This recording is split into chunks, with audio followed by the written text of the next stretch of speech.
with us on a Monday morning. We were talking in the break with Senator Gillibrand about Blue Man Group wrapping up its run in New York. They went 34 years at the Astor Place Theater. You saw it very early in the run. Yeah, I saw it when I first moved to New York City in 1991 when I was working at a law firm. And one of the things they do for you at law firms is take you to every great play or show. And I got to see it the first year it opened. It's good. It's a good way to get you to stay with the firm. Good way to get you to love New York City. Yeah, their final show was yesterday. There were some longtime fans came out just to see it all one more time. And you can still go see it in Vegas. It'll tour. Yeah, other big cities around the world also. Yeah. All right, we're going to get to our conversation with the senator on tariffs in just a moment, but first, a guy in the forecast. Hey, good morning, Pat. You can see some of these clouds here on our weather cameras kind of lofted up in the sky. So late morning, early afternoon, you'll notice those wispy, thin clouds throughout the course of the day. We're not looking at a completely cloudy day, but for sure, sun and cloud mix or more clouds than sun, especially kind of thickening up there. You can see by 2 o'clock with temperatures in the mid-40s. The president admitted yesterday that Americans could feel some pain from the impending tariffs against Canada, Mexico, and China, expected to go into effect tomorrow. He has argued that the tariffs are necessary to stem the flow of fentanyl and migrants across the U.S. border. This is retaliatory. This is retaliatory to a certain extent. Millions of people flowed into our country through Mexico and Canada, and we're not going to allow that. To say the least, it has been a busy couple of weeks of controversial executive orders and discussions about cabinet positions being confirmed. Democrats in the minority now in both houses of Congress. So what is the plan to keep the president in check? Senator Kirsten Gillibrand with us in studio. Good morning. Good morning. The tariffs has to be where we start. This has been a weekend of uncertainty with allies both north and south, trying to understand what Donald Trump's actual concern is and how they could resolve it in some sort of better way. What are you hearing about the status of these tariffs? Well, when you put a large tariff on countries that you buy things from, the cost of the things you buy is going to go up. So Mexico, we buy tequila, beer, avocados, tomatoes. Sounds like Super Bowl is going to get much more expensive. Mm-hmm. From Canada, we buy things like lumber. So if we want to build more affordable housing and get rent prices down, that's going to be very difficult.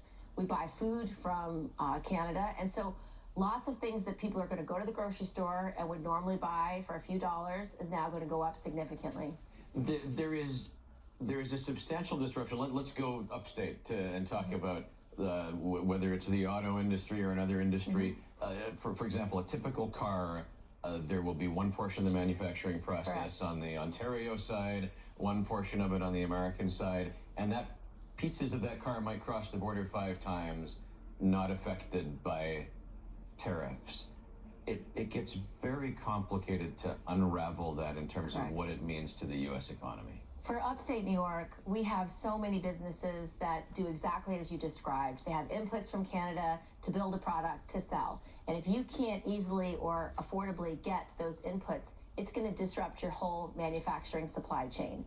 And that will mean the cost of things go up, the cost of things like cars, the cost of electronics. There's a lot of symbiosis between Canada and New York in terms of we send school groups up there. They send their school groups down here. Mm-hmm. A lot of that's going to be disrupted because the normal patterns between Canada and the United States are going to change. I think what President Trump is doing is harmful. It's creating chaos. It doesn't make sense. It's not going to have the impact that he's hoping it has. It's just going to raise costs for everyday Americans. Ultimately, though, isn't chaos what America voted for? They knew what they were getting this time with Trump, right? Well, you know, we've done a lot of listening and talking to voters around New York, voters around the country about what the last election for them was. And they want things like their grocery costs to go down. And what we are seeing from President Trump is the exact opposite. And so we are going to be laser focused on all these promises made, and these are all promises denied. He is not getting the cost. Promises made, promises kept, bitch. The cost of housing down. He's raising it. And it's going to have an impact, I think, that voters will realize they were sold a false bill of goods, that President Trump lied to get elected and unfortunately has no intention of coming through for the American people. Democrats in the minority in the House, Democrats in the minority in the Senate. What levers are available to you for the next 2 years? Well, first of all, we're the party in opposition, and that means we will oppose things that President Trump is doing that are harmful. Anything that hurts New Yorkers, we will. Y'all fucking Democrats gonna oppose every fucking thing. Because we don't have a majority, so it's very hard to be effective in blocking something outright unless it has that 60 vote threshold. So sometimes we can come together and block things, which we have tried to do. Nominees that we've been talking about for the last 2 weeks, they only need 51 votes. And so if the Republicans are united, they can have anybody they want. I personally was very concerned about the person who was selected to be the head of the military, the Secretary of Defense. And we were able to get 3 Republicans to try to block him, but we failed. We needed 4. So that's the reality of being in the minority. It's hard to stop President Trump from doing things, but we can talk about and raise up for our voters and for the American people the harm he's creating every day. Democrats seem demoralized right now. Voters sent a message that some Democrats weren't ready to hear.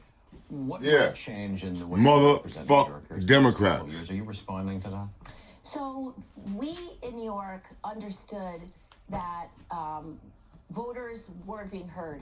And so one thing I worked on the last cycle was creating a coordinated campaign in New York. And we were in the communities 2 years before the election. So we had lost 5 seats in 2022 in the House. And so my ambition was to win them back and to hold some red or purple seats we already had. So we had 7 battleground seats, and we won 5 out of 7 because we were listening 2 years out. We understood that the 2 main issues that New Yorkers cared about was the cost of their groceries, the cost of housing, the cost of fuel, things that matter at their kitchen table every day, and public safety. They wanted to make sure their kids could walk to school safely. They could walk across the park so that they could walk from the subway to their school. Those things were really important. And if you weren't talking about those 2 things, affordability and safety, then voters thought, you're not talking about me and my family. And so maybe you don't understand what I'm going through. And so our candidates did that and they won. So the most important thing about elections is to listen and understand what are your voters and people you want to represent need from you, and are you working on those things? Are you delivering for them, and are you talking about that? I want to finish up with what's mostly been a city and state issue, except there's some Trump overhang on this one as well, which is the controversy over the congestion pricing toll. Views have shifted a little bit. A lot of people have said, this is working as intended. When I need to go to the city in a car, I can get there in a hurry, but the traffic isn't quite as crippling. Have you seen people moderate their views in the last couple of weeks that they might want to see how this works? So everything's preliminary. We don't have all the data. I do think the FDR is a little more crowded. I think the West Side Highway is a little more crowded. And I think different boroughs are having a tougher time. So you look at places like Queens or the Bronx, they're seeing more traffic.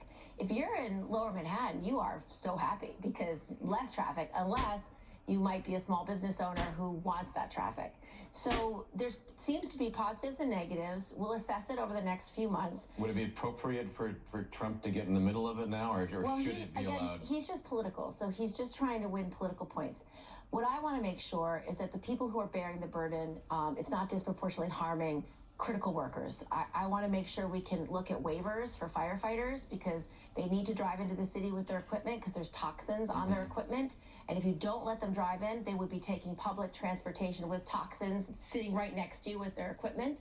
So I want to make sure we can look at waivers for firefighters, for first responders, for the kinds of public servants who don't get to choose their hours and have to come in off hours, and such as nurses, critical workers. We want to look at the people who really are bearing quite a burden because it's very expensive for them. We also have to look at the cost of things going up because of deliveries. So I want to look at that. So I think this was a state decision and this is a legislative decision, but we should look at how we can improve the impact on people who can't afford it and see what are the good points and what are the bad points and look at it. But we should not assume it's perfect, and we should not assume that changes aren't needed. I've heard from a lot of people who are still very concerned about the weight that they are paying. What do you make of our Democratic mayor trying to make some new friends? It's his right, and you know, It is, yeah. at the end of the day, you know, for myself, I always work on a bipartisan basis. I think it's so important that you get things done for the American people. So I think talking to people on the other side of the aisle is just fine.